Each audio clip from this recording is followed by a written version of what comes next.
ज्ञानाञ्जनशलाकया ज्ञानाञ्जनशलाकया चक्षुरुन्मिलितं येन तस्मै श्रीगुरवे वञ्चाकल्पतरुभ्यश्च कृपासिन्धुभ्यैव च पतितानां पावनेभ्यो वैष्णवेभ्यो नमो महाप्रदन्याय कृष्णप्रेमप्रदायते कृष्णाय कृष्णचैतन्य नाम्ने गौरत्विषे गुरवे गौरचन्द्राय राधिकायै तदालये कृष्णाय कृष्णभक्ताय तद्भक्ताय अंगश्यामलिं छटाभिरभितो वन्दे कृतेन्दीवरं जड्डञ्जाकुदरोति संविदधतं पट्टम्बरस्य श्रिया वृन्दारण्यनिवासिनं हृदि लसद्दामाभिरामोदरं राधास्कन्धनिवेशितो जलभुजं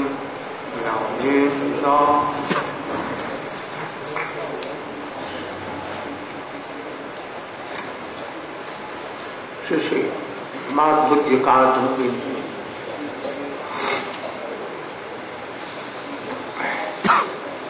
श्री गुरु गौरांग गंधार्विका राधा विनोद बिहारी जी की कृपा से आज हम लोगों की ब्रजमंडल 84 कोष की परिक्रमा चतुर्थ दिवस 5वां दिवस निर्विघ्न रूप से संपन्न हुआ। आज बड़ी लंबी यात्रा थी तो 6 बजे तक आप लोग सभी लोग आ गए और बंगाली यात्री शायद नहीं है, क्लांत हो गए, हाँ घर में चले, केवल विदेशी भक्त लोग हैं।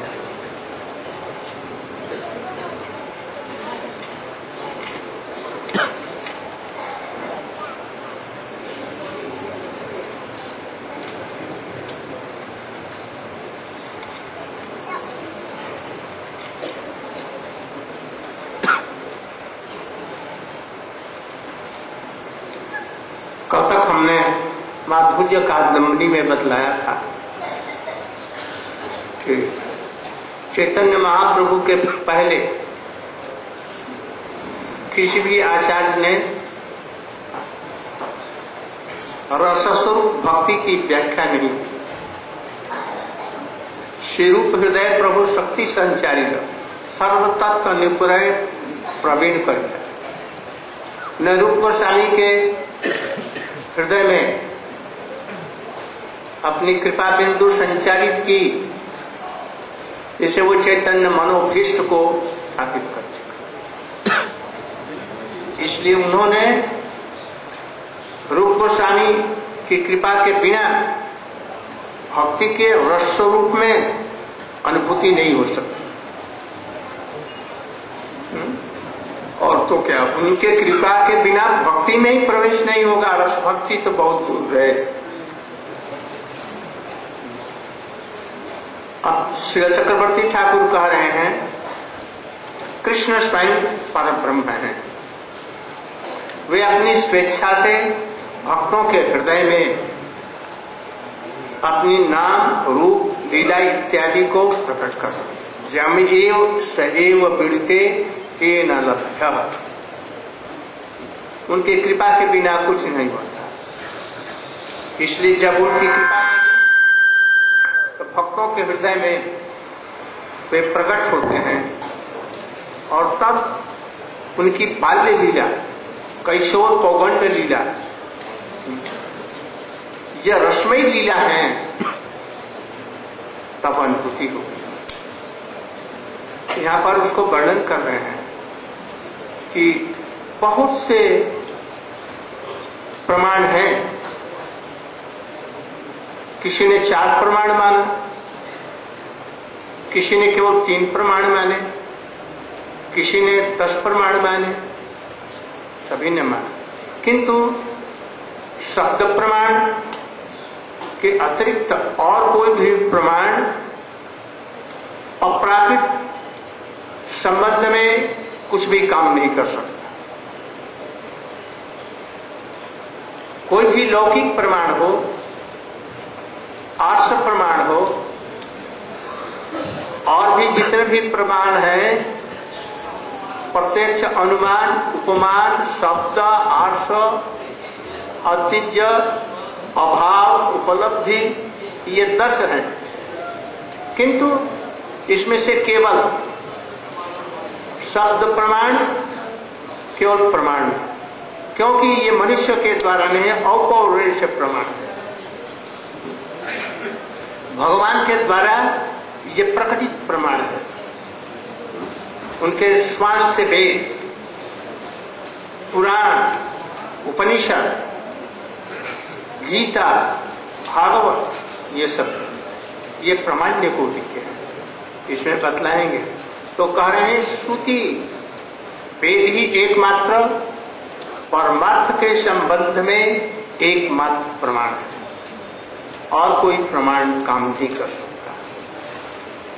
तैत्तरीय उपनिषद के द्वितीय बल्ली में पंचम अनुवाक में यह कहा गया है, ब्रह्म पुच्छम प्रतिष्ठा। तात्पर्य क्या है? ब्रह्म आनंदमय पुरुष का आश्रय या उसकी प्रतिष्ठा है, अर्थात ब्रह्म श्रेष्ठ है और आनंदमय पुरुष श्रेष्ठ नहीं है, उसका भी आश्रय ब्रह्म है, ये बतलाया गया। और फिर उसी में उपनिषद के 7वें अनुवाक के द्वितीय अंश में कहा गया, रसो वैश्य रसं हे वायं लब्धानंदी भवति। भगवान रसस्वरूप, केवल रसस्वरूप ही नहीं, क्या है, रस स्वरूप होने पर भी रसमय भी है, स्वयं रस भी है, रसिक भी है, रसिक भी है, जिनको प्राप्त करके जीव आनंदी हो जाता है, अर्थात आनंद से युक्त हो जाता है। यह रस तत्व ही परात्पर तत्व या श्रेष्ठ तत्व है। इस श्रुति में अब ये कहा गया, ब्रह्म से भी रस तत्व या रसिक तत्व श्रेष्ठ है।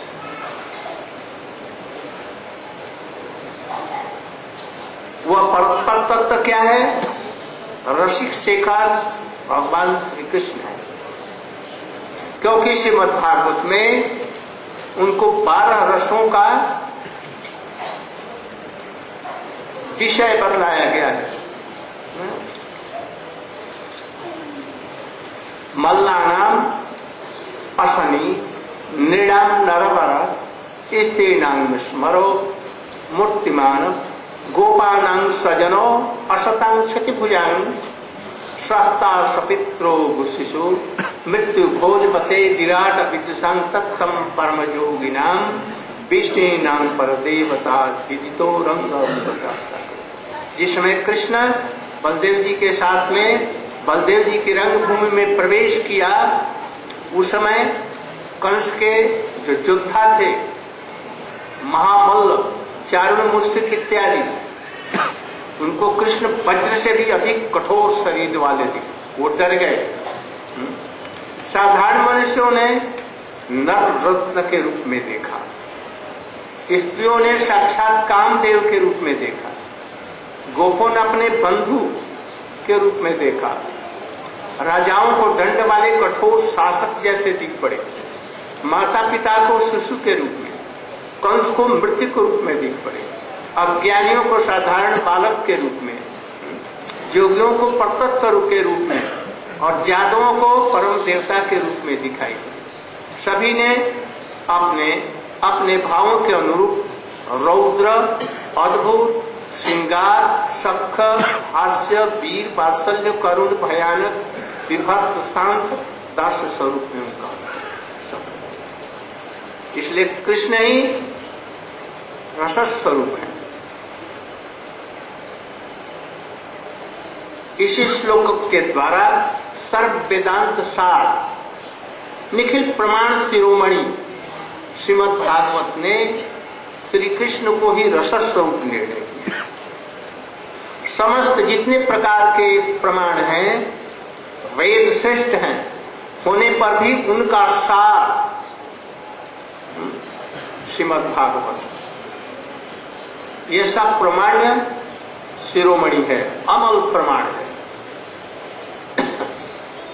तो वो कहते हैं, श्री कृष्ण स्वयं गीता में कहते हैं, ब्रह्मणो ही प्रतिष्ठा, मैं ब्रह्म की, माने क्या, मैं ही नहीं रहूंगा तो ब्रह्म क्या रहेगा। ब्रह्म अंग की ज्योति है, ब्रह्म अंग की ज्योति है। इसलिए यदि अंग ही नहीं रहा, अंग ही नहीं रही, तो फिर ज्योति कहां से आएगा। इस वाक्य के द्वारा भगवान श्री कृष्ण ने अपने को ब्रह्म की प्रतिष्ठा, परात्म तत्व कहा। इन प्रमाणों से यह सिद्ध होता है, ब्रजेंद्र श्याम सुंदर ही कृष्ण परात्पर रस स्वरूप है। ब्रजेंद्र नंद की पाल, पौगंड और किशोर लीलाओं से निर्दिष्ट होता है। स्वयं भगवान कृष्ण विशुद्ध सत्य अपने नाम, रूप, गुण, लीला और विग्रह से सर्वथा सत्य का भाव देखिए, वात्सल्य का भाव देखिए, रस स्वरूप किस प्रकार से है। अनुभूत किसने किया, सखाओं ने किया, मैया यशोदा ने किया। पुलक हो रहे हैं, अंग में कंप हो रहा, श्वेत हो रहा, स्तन से दूध, ये रस स्वरूप। सखाओं ने 1 मिनट नहीं देखा, पहले मैं जाऊंगा, पहले मैं उनके पास जाऊंगा। इस तरह से, और गोपियों की तो बात ही क्या। तो वे अपनी स्वेच्छा से भक्तों के हृदय में उनके श्रवण, नेत्र, मन, बुद्धि इत्यादि में अवतीर्ण होते हैं। चेष्टा से नहीं होगा, हाँ, चेष्टा का परिश्रम, भगवान की कृपा दोनों किया हो सकता है। Now you can translate.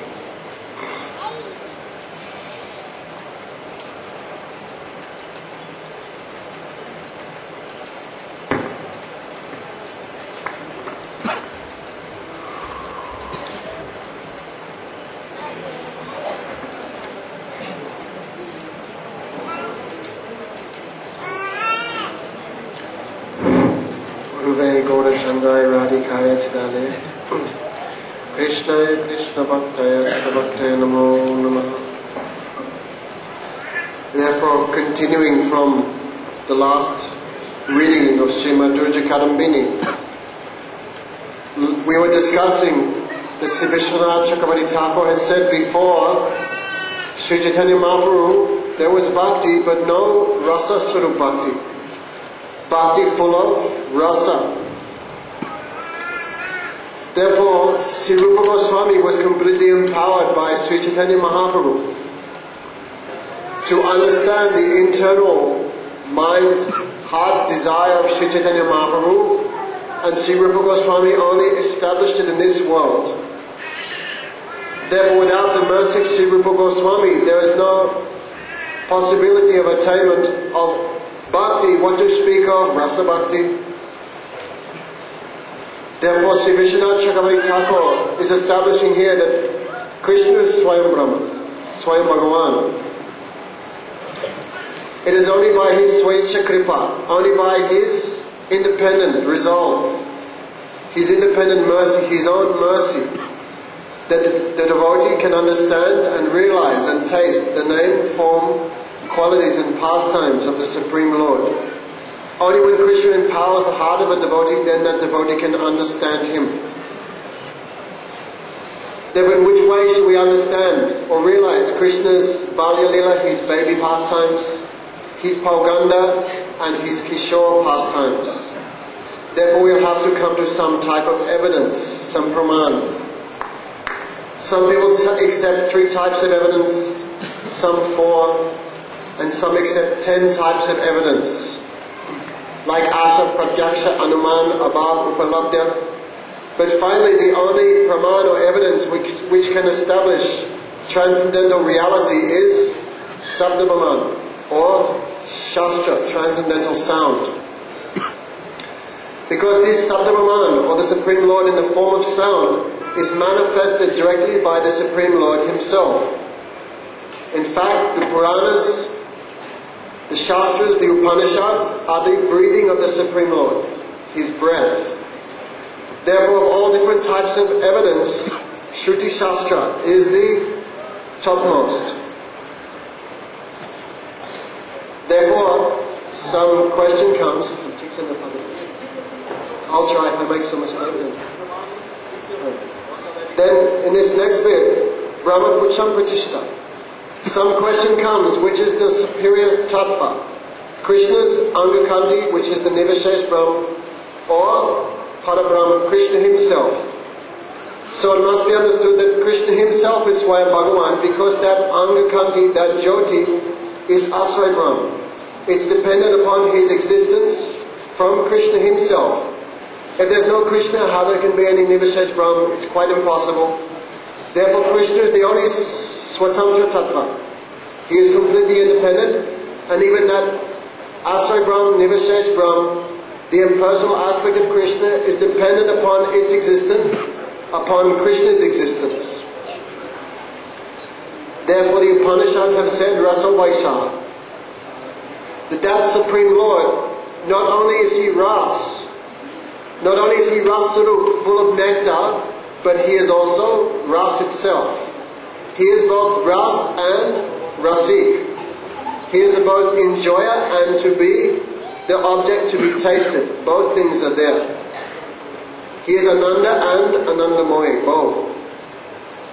Therefore the Upanishads say, by attaining Him, everything is attained. Therefore the conclusion of the Srimad Bhagavatam is that Rasik Shekhar, that supreme enjoyer and personality, is only Krishna Himself. And that is, evidence is given in the Srimad Bhagavatam. All the Vedas have established Krishna as Rasa Sarup, and that is the topmost evidence is given in the Srimad Bhagavatam. Because the Srimad Bhagavatam is the essence of all the Vedic literatures. Therefore, Malanam Asanam Venam Naramaram Striyam Smaro Murtimam Gopanam Swajanam ityadi. There is 12 rasas there. Therefore this is evidence that Krishna is Rasa Vaisa. He is Rasik Shekhar because He is the object of all those 12 rasas. He is the Visaya Vigraha, the taster of those 12 rasas. What are they? When Sri Krishna and Balaramji entered into the wrestling arena of Kams Maharaj, then the 5 primary rasas and the 7 secondary rasas, which bring 12 in total, were all tasted by Krishna at that time. Striyam Smaramurtimam, the ladies saw Krishna as Cupid. Gopanam Swajanam, the friends of Krishna saw Krishna as their friend. The ordinary person saw Krishna like a Gopala, like a coward boy. Brishinam Paradevata, the Brishnis saw Krishna as their worshipful deity. Kams Maharaj, he saw Krishna as death. The wrestlers, Charan and Mustik, saw Krishna like a thunderbolt. The yogis saw Krishna, Yoginam Padatattvam. The yogis saw Krishna as Padatattva. The unintelligent saw Krishna like the universal form. In this way, 12 things were there. And Krishna tasted all those, therefore this is evidence He is Rasik Shekhar, Raso Vaisa.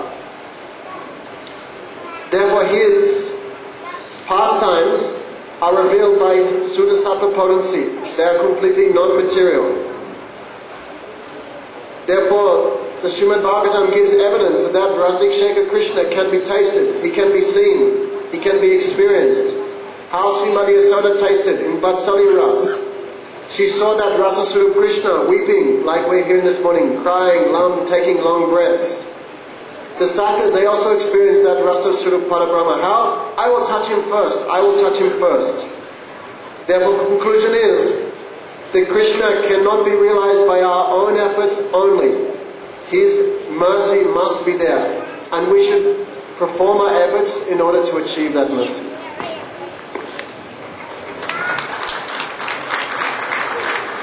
संक्षेप में 10 प्रमाणों को बतला रहे हैं। प्रत्यक्ष प्रमाण, आंख, कान, नाक, जीवा, त्वचा, इनसे 5 इंद्रियों से जो ज्ञान होता है उसे प्रत्यक्ष प्रमाण कहते हैं। किंतु कभी कभी मैंने सभी समय आदमी पागल हो जाए, रोगग्रस्त हो जाए, कभी कभी रस्सी को देख करके मालूम होता है कि सांप है, कभी कभी सीप देख करके रजत का अनुमान हो सकता है, इसलिए ये निर्भर योग्य नहीं। अनुमान प्रमाण नहीं। कभी धुआं देखने से मालूम होता है कि आग है, किंतु धुआं वर्षा से आग बंद हो जाने पर भी धुआं उठ सकता है, तो वहां पर आग नहीं भी हो सकती है।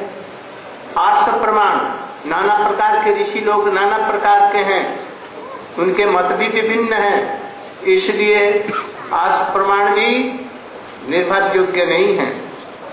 उपमान, एक वस्तु को जैसे गधा घोड़ा एक समान है, किंतु होने पर भी एक नहीं है। जैसे नमक और फिटकरी दोनों सफेद है, किंतु दोनों एक नहीं।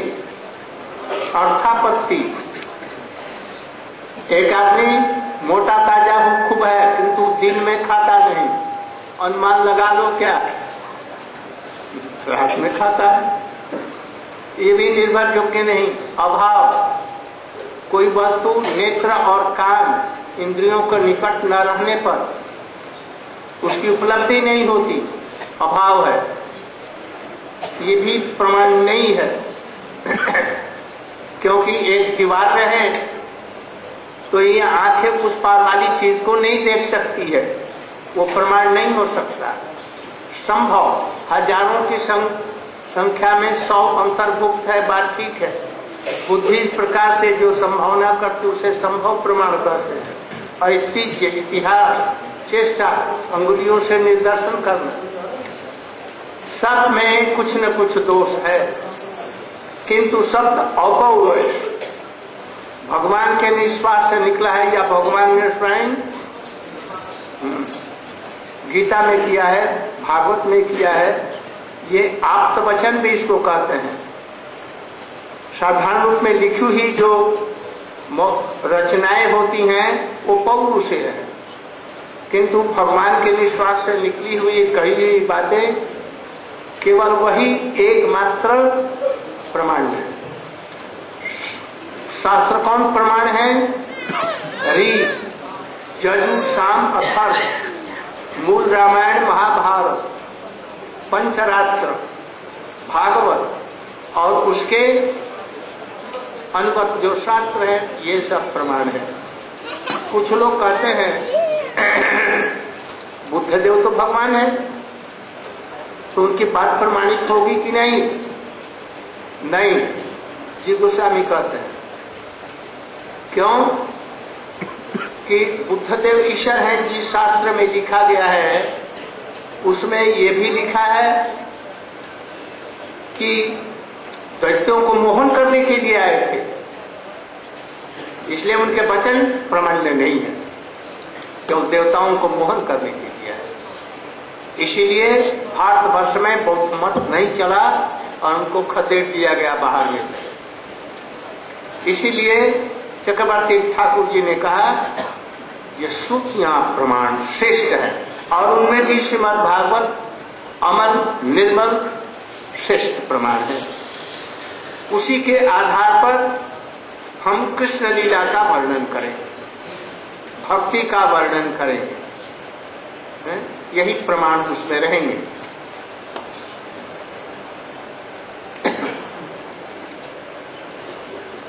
ये परब्रह्म कृष्ण अपने भक्तों का विनोदन करने के लिए जगत में आते। जदा जदा ही धर्मस्य ग्लानिर्भवति भारत अभ्युत्थानम अधर्मस्य तदात्मानं सृजाम्य परित्रणाय साधूनां विनाशाय च। कृष्ण का यह बाहरी कार्य है, ये विष्णु के द्वारा कराते हैं। उनके अंगों में विष्णु रहते हैं, उनके द्वारा असुरों का संहार इत्यादि कार्य करते हैं। और स्वयं उनका क्या है, भक्ता नाम विनोदाय। और भक्तों में भी श्रेष्ठ कौन भक्त हैं, ब्रजवासी। उनमें भी यशोदा मैया इत्यादि सखा लोग, उसमें भी गोपियां, उनमें भी श्रीमती राधिका का विनोदन करने के लिए स्वयं उनका कार्य रास इत्यादि और अष्टकाली लीला में जिनका चिंतन किया जाता है वो उनका अपना कार्य है। और बाकी उनके शरीर में जो विष्णु तत्व हैं उनके द्वारा असुरों का संहार और नैमित्तिक और जितनी भी क्रियाएं भी वो सब करते हैं। असुरों को मारने से उनका कोई संबंध नहीं। भक्ता नाम विनोदाय ये कहा है। अब भक्त लोग उनको पहचान नहीं पाए, साधारण मनुष्य समझते थे। कंस, जरासंध, दुर्योधन, कालजमन, ये सब भगवत विरोधी थे। ये लोग भगवान को कृष्ण को भगवान के रूप में समझ नहीं पाए। दुर्योधन उनको बंदी बनाना चाहा और कृष्ण ने उसी समय में विराट रूप दिखाया। भीष्म पितामह इत्यादि डर गए और क्षमा मंगवाया उनसे। जरासंध के ऊपर में 18 बार आक्रमण किया, उनको मार डालना चाहा। पंडित वासुदेव 2 हाथ थे, 2 हाथ और नकली लगा दिया और अपने को आज मैं कृष्ण हूं, मैं वासुदेव हूं। भगवान ने उनको संहार किया। इस तरह एक दुष्ट असुर लोग उनको समझ नहीं सके। गीता में तो लिखा है परित्रणाय साधूनां विनाशाय च। इसलिए अवतार का मूल कारण भक्तों का विनोदन है। इस प्रकार उपनिषदों में कृष्ण को रस स्वरूप बतलाया है। केवल रसी नहीं, वे स्वयं रसराज और रसिक भी हैं। एक ही रस नहीं बल्कि अखिल रूप स्वरूप है। एक रस अनेक रस है। अनेक रस माने भक्ति विनोद ठाकुर ने इसका वर्णन किया है बहुत सुंदर। अनेक रस माने राधा जी और गोपियों का, हाँ आश्चर्य वो, इसीलिए उनका स्वादन करने के लिए चैतन्य महाप्रभु के रूप में वो पधारे। लीला सुख ने कहा श्रृंगार रस सार सर्वस्व, समस्त रसों का सार श्रृंगार रस। प्रेम के देवता श्रृंगार रस में ब्रजेंद्र नंदन श्याम सुंदर राधा कांत है। जय गोस्वामी भी ने कहा सखी श्याम सुंदर मूर्तिमान श्रृंगार है। रस शास्त्र कहते हैं रस श्रृंगारा नाम है श्यामल कृष्णदेव। श्रृंगार रस का रंग कैसा है, श्याम रंग का। इसलिए उसमें कहा है श्याम रस, हाँ, कुतो श्याम सिंधो रसास्या होगा, अर्थात श्रृंगार रस में कौन डूब सकता है। श्रृंगार रस का वर्ण श्याम है। श्री कृष्ण उसके देवता हैं। श्रुति स्मृति कृष्ण का जदुकुल में और राम का रघुकुल में स्वेच्छा पूर्वक जैसे अवतीर्ण होते हैं, उसी प्रकार अपने भक्तों के हृदय में, मन में, आंखों में, समस्त इंद्रियों में कृष्ण स्वयं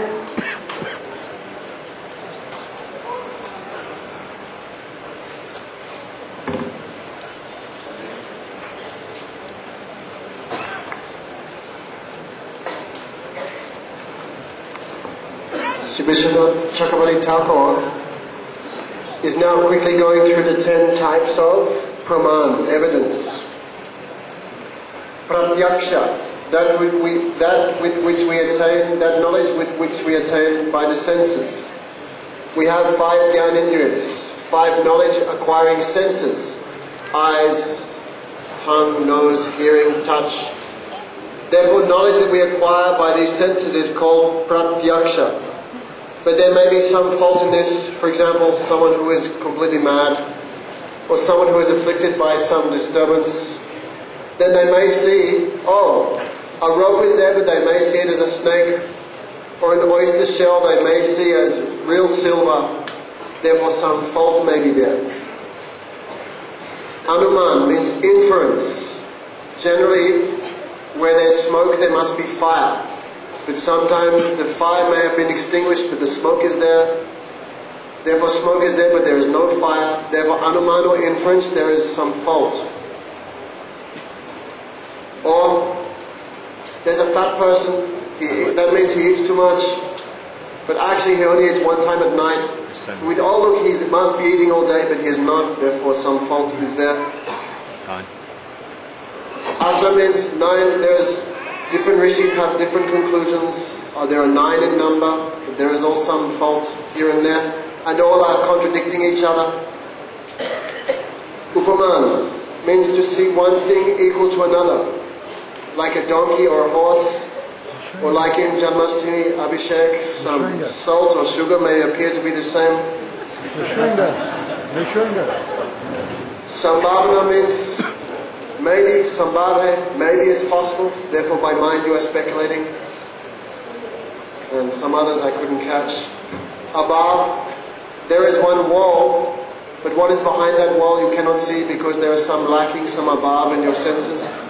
In this way, 10 types of ways of achieving a conclusion are given. Of these 9 have some faults. Therefore, the only pure and bona fide praman or evidence is Vedic Shastra, Aptavachan. That word spoken by Krishna, the Supreme Lord Himself, for example, Srimad Bhagavatam, or especially Sri Bhagavad Gita, or those words spoken by perfected sadhus, Aptavachan. In this there is no fault. What is that Aptavachan? What is those Sabda Shruti, that perfect source of knowledge? The 4 Vedas, Samata, Rigor, Yajurveda, the Mahabharata, the Puranas, and the Upanishads, especially the Srimad Bhagavatam, and those conclusions and those scriptures which are in accordance or following the conclusion of those Sabda Brahman, those Shrutis, then that can also be accepted. For example, these 9 Pramans, sometimes they may come in line with Shastra, then we accept also. Then question may be there, well, what about Buddha? Buddhaji, his incarnation of Bhagavan, because what he speaks also must be Sabda Brahman. Therefore, should we accept the words of Buddha? Then Sri Jiva Goswami is saying no, because Sri Buddha spoke with a desire to cheat the demons. Therefore we cannot accept, even though it's coming directly from Bhagavan. Therefore we accept Buddha, but not the words of Buddha. Therefore, for all these reasons, Buddhists were pushed out of India, and now they went outside of India to places like Nepal and Thailand. Therefore, conclusion, this Shruti Praman, or this Shastra, is the best. And of all Shastras, Srimad Bhagavatam is the ultimate conclusion. Therefore, if we want to understand what is Bhakti and what is Bhagavan, we must hear from the Srimad Bhagavatam especially. For what reason Krishna appears in this world? Sri Bhagavad Gita, Krishna says, Yada yada hi dharmasya glani balite bharata. Also, paritanayam sadhunam vinasayati dushkadam dharma samsthapanate mridayantu yoge yoge.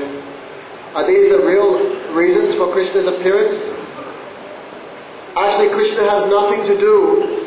Krishna himself, Swayam Bhagavan, has nothing to do with the activities of killing demons and protecting sadhus and all the rest of it, establishing dharma. Vishnu and the other incarnations inside Krishna's body, they perform all those functions. But Krishna himself has nothing to do with that. Therefore, the real reason for the appearance of Sri Swayam Bhagavan Sri Krishna, Madbhakta Vinodaya. Krishna comes to give happiness to the devotees. Which devotees? Especially the Brijvasis. And of all the Brijvasis especially, the gopis, headed by Srimati Radhika.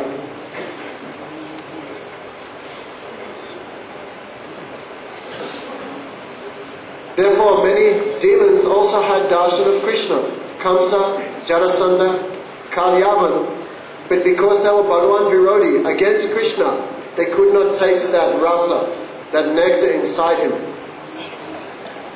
Duryodhana tried to bind him, but Krishna revealed his Virat Swarup, his huge universal form, and Duryodhana begged forgiveness from him.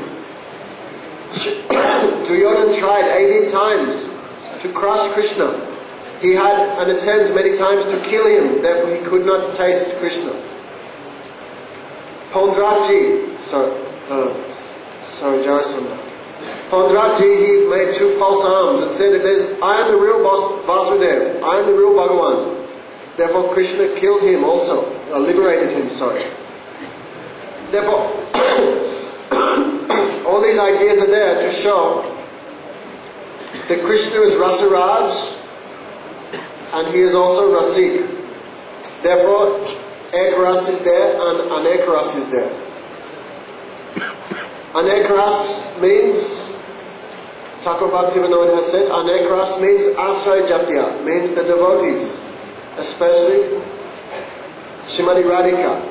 Therefore, Krishna himself, Sham Sundar, he is the Ishtadev and the Devata and the enjoyer of this Sringha Ras. Therefore, he's Sham, the complexion of Sringha Ras is Sham himself. Therefore, Krishna is of that complexion. Kim Rasa Sindhu Snana Sabagaha. Therefore, without the mercy of Radharani, how you can taste Krishna? आगामी कल कोताल Nidhuvan Radha Raman Gokulanand Gopina. Tomorrow, after breakfast, we will go to see Darshan.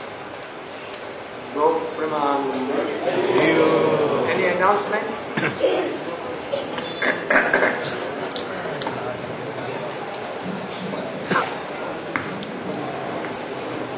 Hare Krishna. Many devotees, they get some problem with their throat, cold or flu, fever.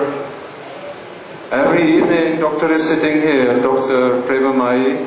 She has excellent medicines for those of you who have interest in Ayurveda. There is also an expert Ayurvedic doctor available on the inner courtyard who will be able to give you proper medications to prevent also getting the flu or cold or fever.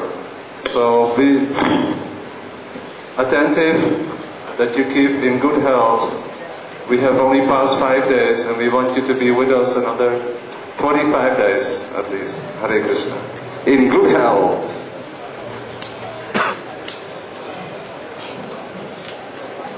Haribol.